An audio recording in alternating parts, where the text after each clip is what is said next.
రాష్ట్ర వ్యాప్తంగా గత 20 రోజులుగా ఆందోళన చేపట్టిన అంగన్వాడీ ఉద్యోగుల ఆందోళన విషయంలో స్పందించిన చంద్రబాబు రాబోయే మేనిఫెస్టోలో నిర్ణయం తీసుకుంటామని ఒకవైపు ప్రకటించగా, మరోవైపు సభవరంలో ఆందోళన చేస్తున్న అంగన్వాడీ ఉద్యోగుల శిబిరంలో ఆదివారం పెందుర్తి నియోజకవర్గం టీడీపీ నేతల ఆధ్వర్యంలో ఉచిత భోజన పంపిణీ కార్యక్రమాన్ని చేపట్టారు. ఈ సందర్భంగా సభవరం తహసీల్దార్ కార్యాలయం ఎదుట ఆందోళన చేస్తున్న అంగన్వాడీ ఉద్యోగుల శిబిరాన్ని సందర్శించిన మాజీ మంత్రి బండారు సత్యనారాయణమూర్తి, అనకాపల్లి పార్లమెంట్ నియోజకవర్గంలో టీడీపీ యువత అధ్యక్షుడు పీబీవీఎస్ఎన్ రాజు, గండి రవికుమార్లు అంగన్వాడీ ఉద్యోగ సమ్మెకు మద్దతు ప్రకటించారు.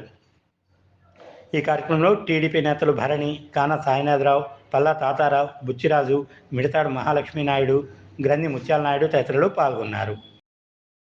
మన సమస్యలన్నీ వాళ్ళ ప్రభుత్వం వస్తే పరిష్కరిస్తామని మనకి హామీ ఇచ్చారు.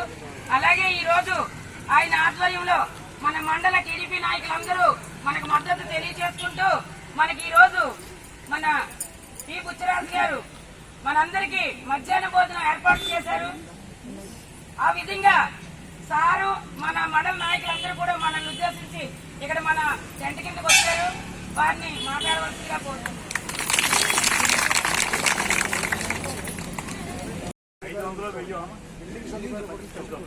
500 1000 పెంచినట్టుంది. 1000 పెంచాడు. 5 ఏళ్ళలో నిన్న కూడా చెప్పాను. 5 ఏళ్ళ తర్వాత ధరల సూచిక తీసుకుంటే గవర్నమెంట్లో వేజీలు ఉంటుంది.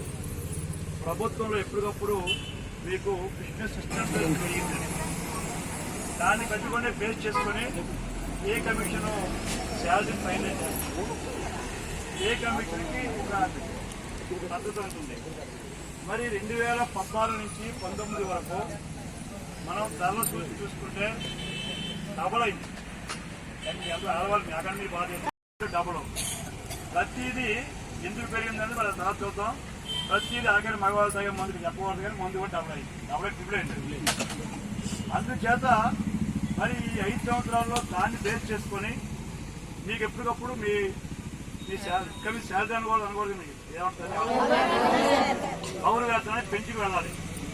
ఆ గౌరవేతనాన్ని పెంచకుండా అలాగని మిగతా అన్ని సేవ్ చేస్తున్నాడంటే 90 మంది ఎవరు అడ్వైజర్ ఇస్తున్నారు. 90 మంది అడ్వైజ్ చేస్తారు. ఒక్కొక్క అడ్వైజర్ ఖర్చు నెలకి 40-50 లక్షలు. బియ్యలు, కార్లు, స్టాంపు, డీలు అన్ని కలుపుకొని లెక్కేసుకుంటే యావరేజ్కి ఒక సంవత్సరానికి 650 కోట్లు ఓన్లీ నామినేషన్ కోట్లు చేస్తారు. మీరు అడిగింది 450 కోట్లు. మీరు క్యాల్కులేట్ చేసుకుంటే మొత్తం మీరు లెక్కేసుకుంటే అడిగిన దాన్ని 26,000 రూపాయలు ఏవైతే అడిగారో అది లెక్కేసుకుంటే వాళ్ళ ఎంతో లెక్కించుకుంటే మీ అందరికీ మంచి జీతాలు ఇవ్వండి.